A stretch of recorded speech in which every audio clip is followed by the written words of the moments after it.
श्री गणेशाय नमः। श्री सीतारामाभ्यां नमः।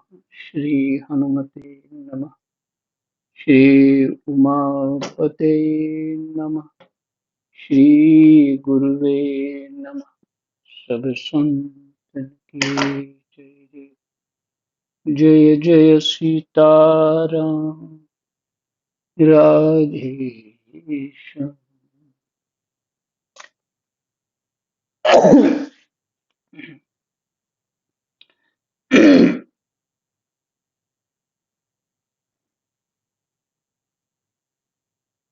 कृष्णाय वासुदेवाय हरे परमात्मने प्रणतः क्लेशनाशाय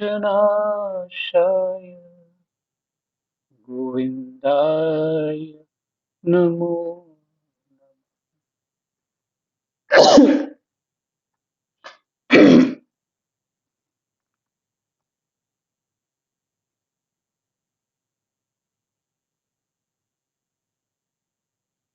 दूसरा अध्याय, प्रथम स्कंद।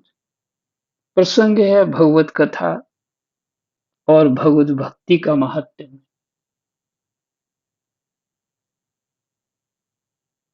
श्री व्यास जी कहते हैं, शौनक आदि ब्रह्मवादी ऋषियों के ये प्रश्न सुनकर रोमहर्षण के पुत्र उग्रश्रवा को बड़ा ही आनंद हुआ। सूत जी को उग्रश्रवा भी कहते हैं। और पुत्र किसके हैं? राजा जी क्लियर नहीं है। अच्छा ठीक है, क्लियर नहीं है। अभी क्लियर कर। क्लियर नहीं हुआ राजा।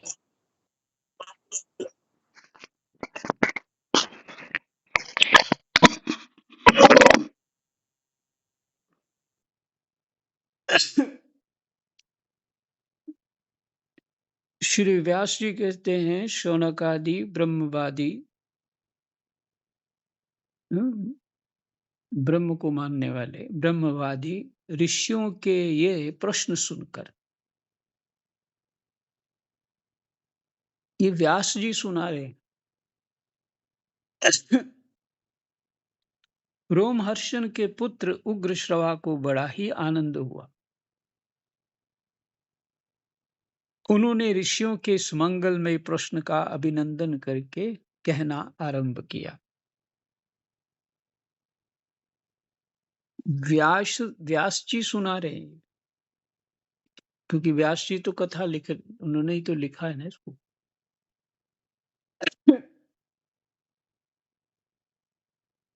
और पिता है इनके रोमहर्षण और दूसरा नाम है उग्रश्रवा और पहला नाम है सूत जी। प्रश्न तो आपने सुना ही, क्या प्रश्न किया था। और मुझे लगता है कि बहुतों को याद भी नहीं रह गया होगा कि प्रश्न क्या किया था। प्रश्न बहुत लंबा किया था उन्होंने, कम से कम 2 पेज से कम नहीं है तो प्रश्न। हम्म,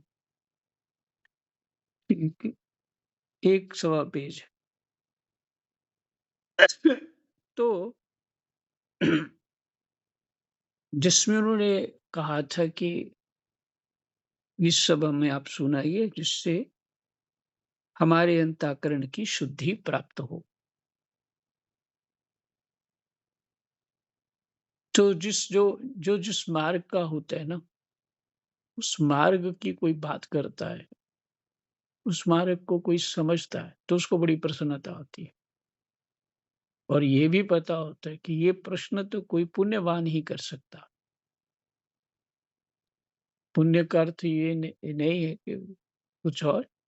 जो तपस्वी लोग हैं, भगवान के जिज्ञासु हैं, जिनके पुण्यों का फल यही है कि परमात्मा में चित्त लगे,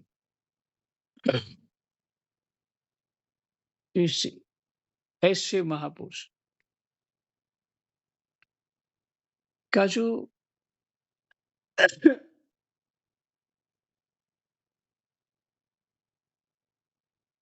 का जो चित्त है वो परमात्मा की ओर अग्रसर होना चाहिए। इससे वो जीव जो जानता है उसको दया आ जाती है। उसको बड़ा अच्छा लगता है वो कि कौन पुण्यशाली और आ गया है। तो सूत जी ने कहा जिस समय श श्री सुखदेव जी का यज्ञोपवीत संस्कार भी नहीं हुआ था और लिख के पीछे कौन लिखने वाले कौन है? व्यास जी।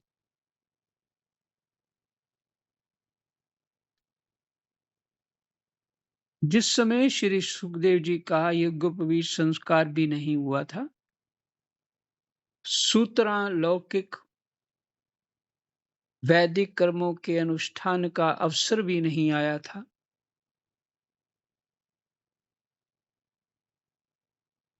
उन्हें अकेले ही संन्यास लेने के लिए संन्यास लेने के उद्देश्य से जाते देखकर उनके पिता व्यास जी विरह से कातर होकर पुकारने लगे। विरह से कातर होकर पुकारने लगे। देखो अब आज क्या समझ में आ रहा है कि व्यास जी क्यों कातर हो गए? व्यास जी तो ब्रह्मज्ञानी हैं, महाभागवत हैं, भगवान का अवतार माने जाते हैं। तो विरह से कातर क्यों हुए?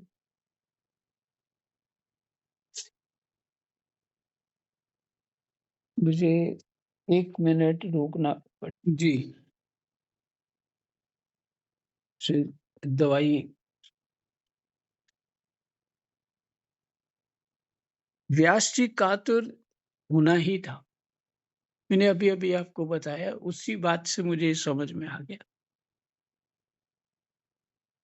कि ऐसे भगवान को भक्ति करने वाले, उच्च स्थिति में पहुँचे हुए, उनके सामने कोई जिज्ञासु आता है, चाहे वो अधूरा ही क्यों ना हो, उनको लगता है ये बहुत श्रेष्ठ है, ये बहुत अच्छा है, भगवान ने इसको अपना लिया है। चाहे गुण थोड़ा ही होता है, पर उनमें उनको इसमें बहुत बड़े गुण दिखते हैं। और जो शुकदेव है, कोई साधारण तो है नहीं। ऐसा पुत्र प्राप्त हुआ उनको। तो और उनकी महिमा जानते हैं व्यास जी, सुखदेव जी की। तो उनकी चाह क्यों नहीं करेंगे?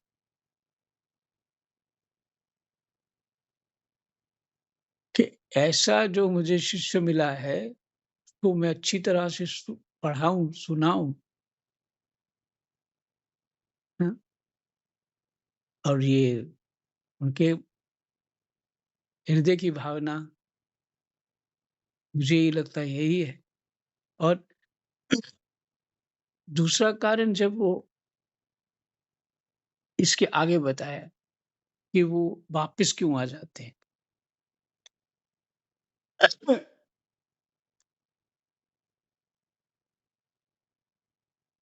व्यास जी विरह से कातर होकर पुकारने लगे, बेटा बेटा।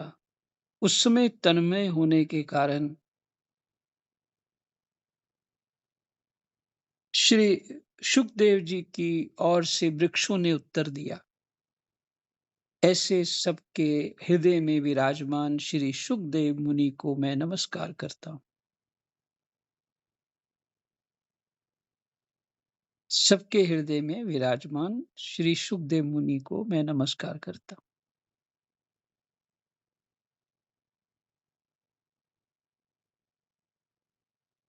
इस श्लोक को समझना है। सबके हृदय में विराजमान सुखदेव मुनि को मैं नमस्कार करता हूँ। यह श्रीमद् भागवत अत्यंत गोपनीय रहस्यात्मक पुराण है। यह भगवत स्वरूप का अनुभव कराने वाला और समस्त वेदों का सार है। कैसे? पीछे वृक्षों ने उत्तर दिया। वृक्षों ने क्या उत्तर दिया था? शुको हम शुको, मैं ही शुक हूं, मैं ही शुक। ये उत्तर दिया था ना। तो जब सबके हृदय में विराजमान है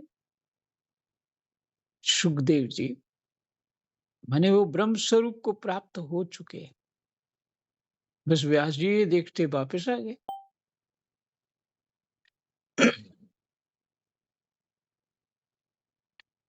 तो फिर तो मोह तो भंग होना ही था कि ये तो पहुंच चुका है, यहाँ मैंने पहुंचाना था। हम्म, सीताराम।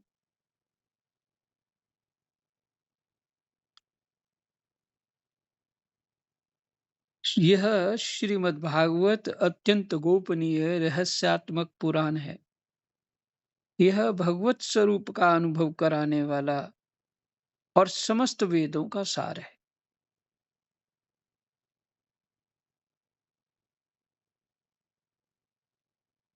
संसार में फंसे फंसे हुए जो लोग इस घोर अज्ञान अंधकार से पार जाना चाहते हैं, संसार में फंसे हुए जो लोग इस घोर अज्ञान अंधकार से पार जाना चाहते हैं।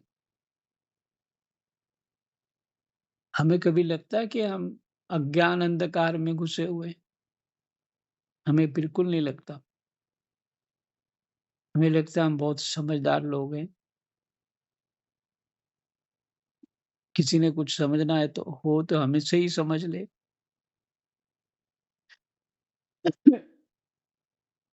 और अपने अनुभव बताने लग जाएंगे। पर सच बात यह है, संसार में फंसे हुए जो लोग इस घोर अज्ञान अंधकार से पार जाना चाहते हैं, उनके लिए आध्यात्मिक तत्वों को प्रकाशित करने वाला यह एक अद्वितीय दीपक है। अद्वितीय मैंने अकेला ही दीपक है और कोई दूसरा नहीं। द्वितीय हो गया, दूसरा अद्वितीय मैंने एक ही, दूसरा कोई नहीं अर्थात।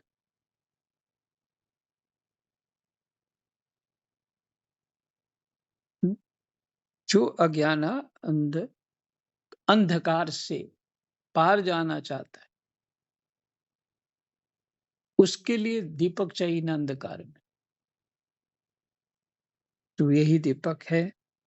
वास्तव में उन्हीं पर करुणा करके बड़े बड़े मुनियों के आचार्य श्री सुखदेव जी ने इसका वर्णन किया है।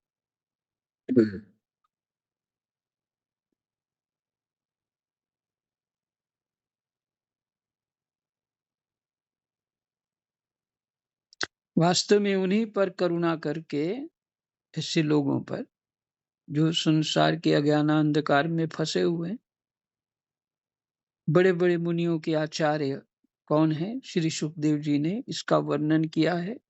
मैं उनकी शरण ग्रहण करता हूँ।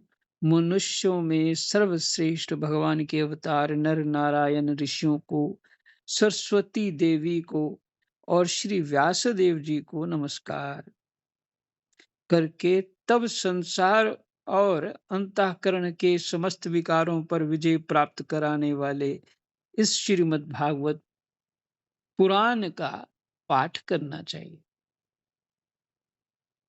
ये मेरे लिए रोज ये मंगलाचरण होना चाहिए। आगे से ध्यान रखूंगा।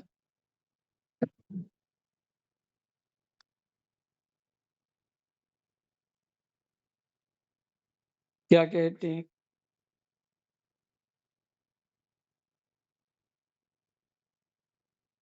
मैं कहते हैं मनुष्यों में सर्वश्रेष्ठ भगवान के अवतार नर नारायण ऋषियों को सरस्वती देवी को और श्री व्यास देव जी को नमस्कार करके तब संसार और अंतःकरण के समस्त विकारों पर विजय प्राप्त कराने वाले संसार और अंतःकरण के समस्त विकारों पर विजय प्राप्त कराने वाले इस श्रीमद् भागवत महापुराण का पाठ करना चाहिए।